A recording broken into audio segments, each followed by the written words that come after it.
¿Puede alguien que nació sin techo, sin apellido reconocido, sin zapatos y sin oportunidades, convertirse en uno de los neurocirujanos más destacados del país? Esta no es una historia de ficción. Es real, es cruda, es inspiradora. Es la historia de un niño abandonado en las calles, invisible ante la sociedad, que supo convertir cada cicatriz en una medalla y cada caída en una lección. El hambre lo acompañó por años. La soledad fue su única aliada. Pero en algún rincón de su alma, una chispa de esperanza resistió.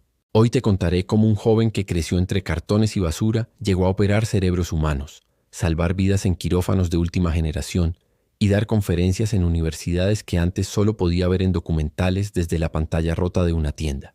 Prepárate para una historia que no solo desafía todas las probabilidades, sino que redefine lo que significa la palabra superación. Porque si este hombre pudo salir del infierno para alcanzar la cima, quizá también tú, aunque no lo creas ahora, tengas dentro de ti ese mismo fuego. Esta es la historia de Emilio Ramírez, el niño de la calle, que se convirtió en neurocirujano. Emilio no tuvo una cuna. Tuvo un cartón húmedo sobre el pavimento. Su primera foto no fue tomada en un hospital, sino por un policía que lo encontró solo, llorando, en una banqueta del centro de Monterrey. Tenía apenas unos días de nacido. Su madre, una mujer sin hogar, adicta a las drogas, lo dejó ahí y nunca más volvió. Los primeros años de su vida fueron un caos intermitente. Casas hogar, instituciones gubernamentales colapsadas, maltrato, abusos. Cada refugio que encontraba resultaba ser más frío que la calle.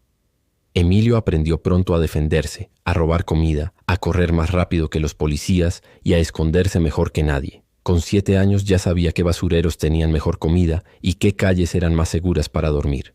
No sabía leer ni escribir, pero era un experto en sobrevivir. Cada día era una guerra, cada noche una incertidumbre. Sin embargo, algo diferente brillaba en sus ojos. Mientras otros niños de la calle se hundían en la desesperación o en el consumo de sustancias, Emilio tenía una curiosidad insaciable. Observaba a la gente, se preguntaba cosas. Le fascinaban los autos, los cables, la forma en que las cosas funcionaban. Y un día, algo cambió. Tenía 9 años cuando se metió a robar a una biblioteca pública. Buscaba comida, quizá algo de dinero. Pero se encontró con un libro. Era sobre el cuerpo humano. Le llamó la atención una imagen de un cerebro. Lo tomó sin saber leer lo que decía. Esa noche, en su escondite bajo un puente, estudió cada ilustración como si fuera un mapa hacia otro mundo. Ese libro fue el inicio de todo. Durante meses, Emilio volvió a esa biblioteca una y otra vez. No para robar, sino para aprender. A veces lo echaban los guardias, otras lograba colarse entre los pasillos y sentarse en rincones ocultos. Empezó a copiar letras de los libros, a preguntarle a los adultos por el significado de las palabras.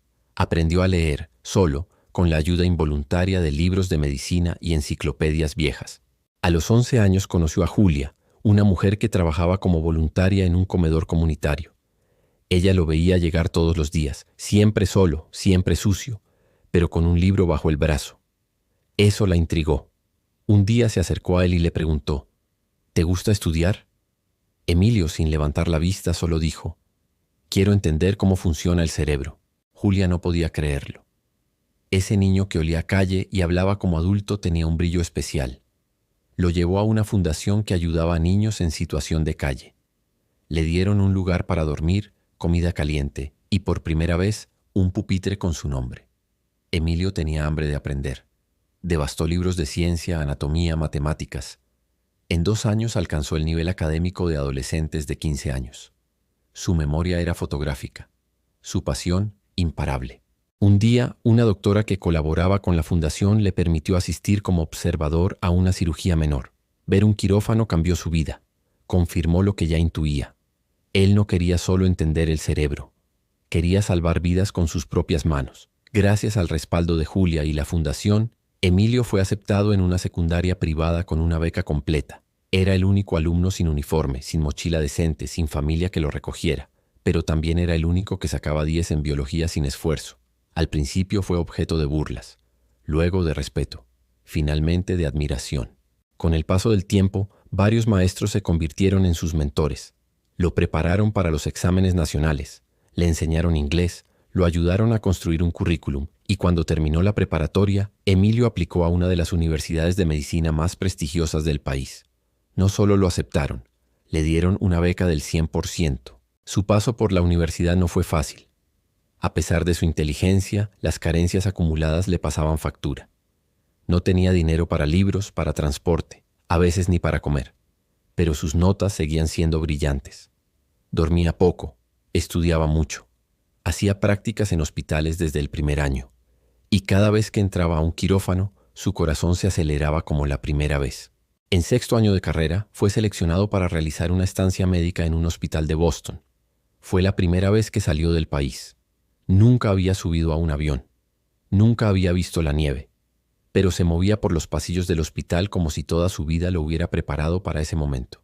Allí conoció a su futuro mentor, el doctor Stephen Rosenthal, un neurocirujano condecorado que lo tomó bajo su ala tras verlo asistir con precisión milimétrica en una operación compleja.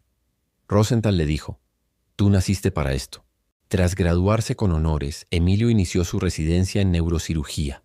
Eran años de extenuante formación, jornadas de 36 horas sin dormir, presión constante y decisiones de vida o muerte.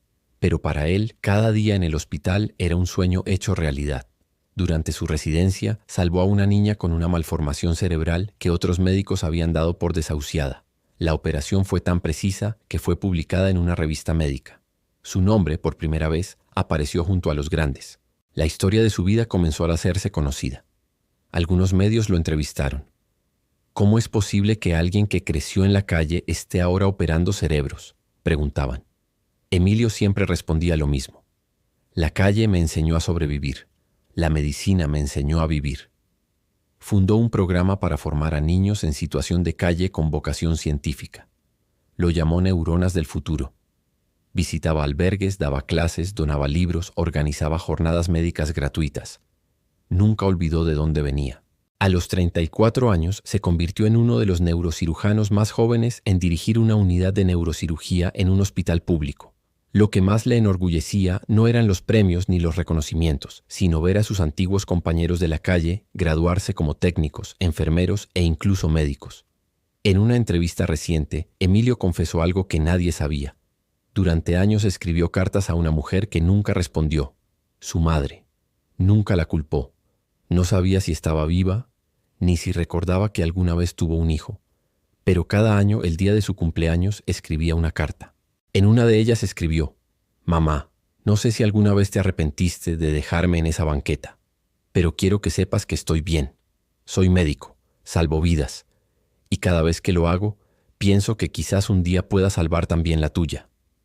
Con los ojos llenos de lágrimas, contó que aún guarda esas cartas, y que si un día su madre aparece, lo único que le diría es: «Gracias porque me diste la vida.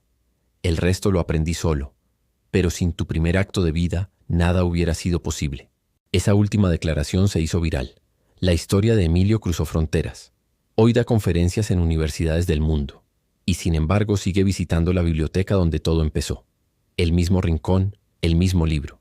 Porque ahí fue donde un niño callejero soñó con ser algo más. Y lo logró.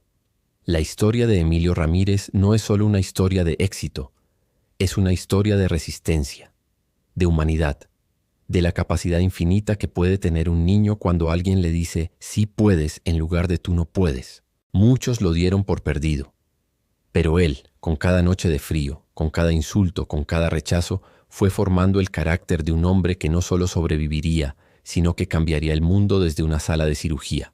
Emilio nos recuerda que el talento no tiene dirección postal, que la inteligencia no entiende de apellidos, y que a veces los héroes no nacen en cuna de oro, sino entre cartones, pero con el alma bañada en fuego.